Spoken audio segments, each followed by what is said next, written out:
Okay everyone, the first thing you're going to want to do is put in your 1 cup of oil, your half cup of granulated sugar, and your half cup of brown sugar, and your 1 cup of powdered sugar. Start your stand mixer on low and blend it well.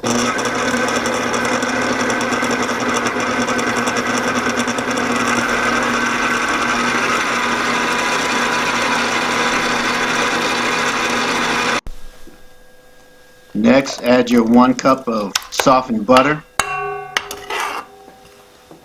and also blend that in well.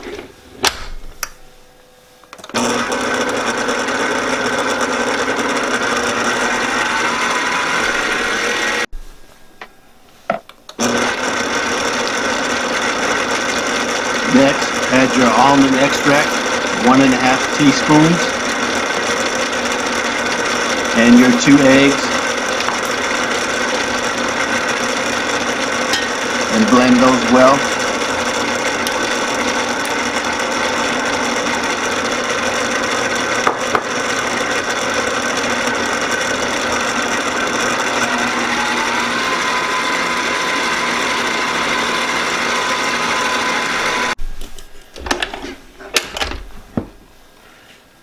Now at this point you want to add your 3½ cups of all-purpose flour, your 1 cup of wheat flour, 1 teaspoon of baking soda, 1 teaspoon of cream of tartar, and your 1 teaspoon of salt. Blend that slowly first.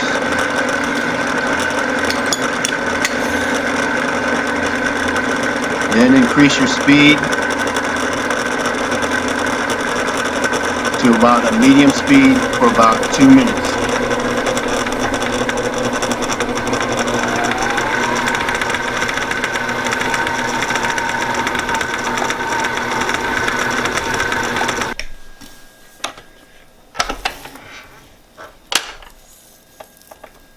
Once that is set, you're going to take your 2 cups of sliced almonds, put that in, along with about 6 ounces of Heath baking chips.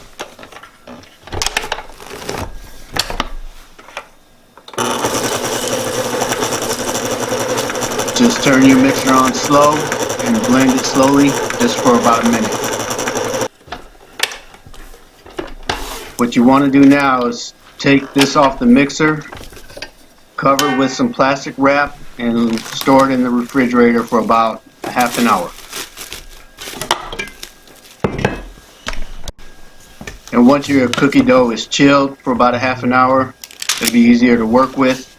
And as many of you know, I like to take the ice cream scoop and scoop my cookies out. The scoop is about the equivalent of 2 tablespoons. And just scoop them out onto a sheet pan lined with parchment paper.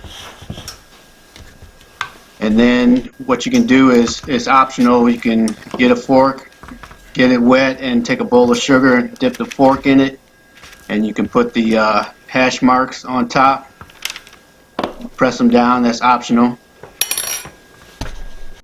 And then you want to put them into the oven at 350 degrees Fahrenheit for between 12 to 18 minutes, or until they're a little golden brown on the edges.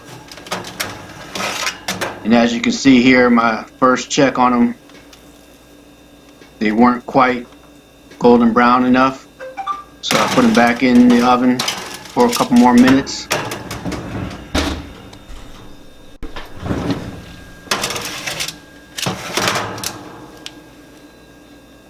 And you can see the result there. They've gotten golden brown now on the edges, so we're good to go.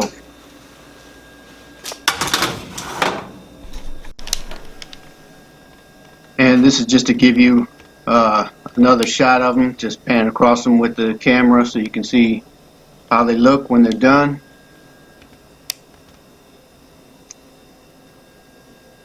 And also show you what they should look like on the bottom of your cookie.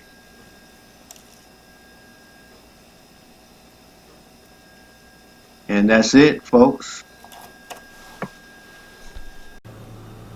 Okay everyone, that's how I make the almond crunch cookies. Hope you enjoyed the video and hope you try the recipe out. If you like the content here, please remember, hit the subscribe button, that one right in the corner there. Hit that subscribe button, like, comment, and share. Take care everybody. Have a good day.